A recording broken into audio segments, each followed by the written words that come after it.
કરી ચાલો. જય સ્વામિનારાયણ. બીજું એક બાઈક હેલો, અહીંયા પાણી ભરાઈ ગયું છે, જોઈ રહ્યા છો તમે. હું તને પૂછું ને તારે જવાબ દેવાનો. શાંત તું અત્યારે અહીં કેમ આવ્યો છે? ગામડે કેમ આવ્યો છે? વેકેશન છે એટલે. એવું છે? મજા આવે હા, એમ? રખડવું જ કોને ન ગમે કા બેટા? આવી આ શું છે ખબર છે તને? હે છે આ શું છે ખબર છે તને? આ શું છે? ગોવર્ધન. હે? ગોવર્ધન પર્વત. કોણે કર્યું અહીંયા?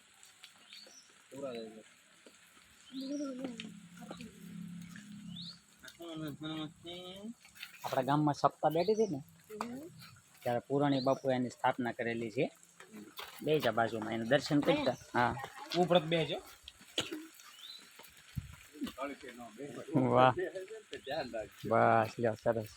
જો આ છોકરાઓ બધા ચાલુ વરસાદમાં જો કપડાં પલાળીને છે ને રમીએ છીએ અહીંયા ગારામાં.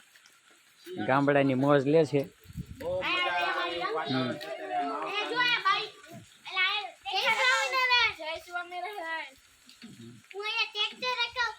એમ આવડે છે?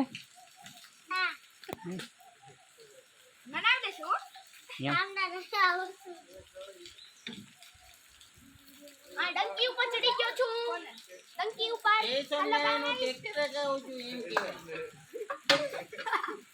ડંકી ઉપર વહી ગયો છું. એક મામલા જે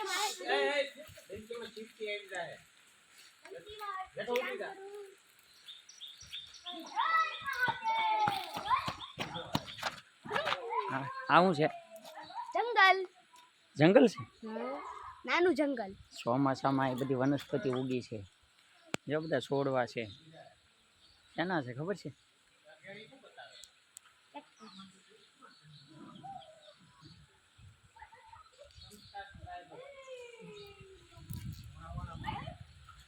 જો ભાઈ દિવાળીની રજામાં લોકો આવ્યા હતા મળવા ને બેહાડી દીધા છે દળવા. એવો માહોલ સર્જાણો છે.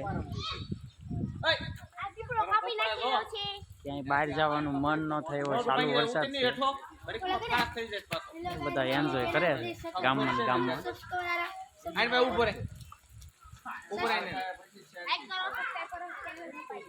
આને કહેવાય માવઠું. શિયાળામાં થાય, ચોમાસામાં આવે અને વરસાદ કહેવાય. આને માવઠું કહેવાય. શું કહેવાય? માવઠું બહુ સારું એવું જામ્યું છે અત્યારે. અને કાલ રાતનો વરસાદ ચાલુ છે ને બહુ ઠંડી જેવું વાતાવરણ અત્યારે થઈ ગયું છે હાલમાં. અને આ ગોવર્ધનની જગ્યા પર ઊભા છે અત્યારે વરસાદની મજા લેવા માટે. બહુ સારું વાતાવરણ અત્યારે દેખાઈ રહ્યું છે. પીપળાના પાન બહુ મોટા થઈ ગયા છે. વરસાદથી કઈ પીપળાના પાન વધી ગયા. અને અહીંયા પેલા એક વૃક્ષ હતું, કોઈ અસામાજિક તત્વોએ કાપી નાખ્યું છે અને આ એક બચી ગયું છે અત્યારે હાલમાં. કેવું લાગે છે? દિવાળીની રજામાં આવ્યા છે કેમ થાય છે? દિવાળીની રજામાં આવ્યા છે એવી તો બહુ મજા આવી રહી છે ગામડે. અને અહીંયા વરસાદ છે એટલે થોડી તકલીફ થઈ છે ને બહાર જવું હોય તો. બહુ સારું એવું વાતાવરણ છે અત્યારે. ઝાડવા બધા લીલા થઈ ગયા છે અને વૃક્ષોને પણ બહુ. પણ આ વરસાદ થયો એનાથી ખેતીમાં કઈ ફાયદો થાય એવું છે? ખેતીમાં તો આમ તો જાણે નુકસાન છે અત્યારે. ખેતીમાં ફાયદો તો જેને કપાસ વીણાઈ ગયો છે એ લોકોને હોય. જેને કપાસ બગડશે એવું લાગે છે. અને પાણી ભરાઈ ગયા છે અત્યારે બધા ખેતરોમાં. છોકરાઓ અત્યારે વરસાદનો આનંદ લે છે. બાળકોને ખૂબ મજા આવે છે. એને ખેતી હારે કઈ લેના દેના નથી હોતા એટલે નફો નુકસાન શું કહેવાય એ ખબર પડે.